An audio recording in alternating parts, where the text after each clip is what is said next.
Duha ka mga kawani sa Kapitolyo nagpositibo sa COVID-19. Samtang moabot na sa 426 ka mga kaso sa COVID-19 sa probinsya sa Sugbo. Hinuon 120 kanila ang nakarecover. Ani ang report ni Femery Dumabo.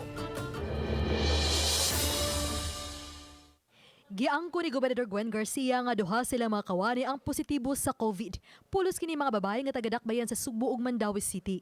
Gipaubo sa swab test ang duha human nagpakita og sintomas sa sakit ug niadtong Biyernes. Nigawas ang resulta nga sila positibo.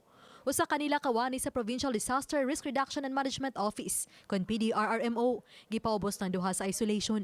Wala ra gisuspenso ang mga transaksyon sa Kapitolyo kay daan na silang nipatuman og kanunay nga pagdisinfeksyon sa tibuok buhatan sa Kapitolyo.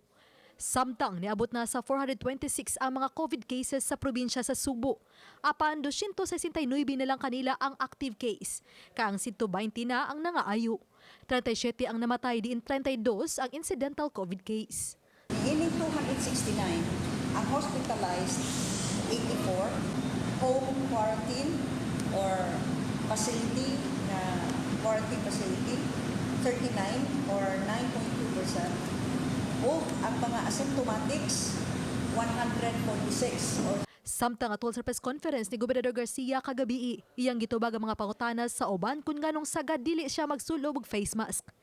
Suma pa, base sa iyang nabasa nga pagtuon, nga kunwa sa daghang mga tao, mas maayong padagsaan lang ang pagsulob og face mask kay makadato sab sa panlawas kun halo sa tibok adlaw kining buhaton. retired neurosurgeon Dr. Russell Blaylock has highlighted a number of studies linking prolonged mask use to headaches and lowered blood oxygen levels, which can weaken the immune system. Uban ni Cleofer Lumayag, ako si Femery Dumabok, Balitang Bisdak.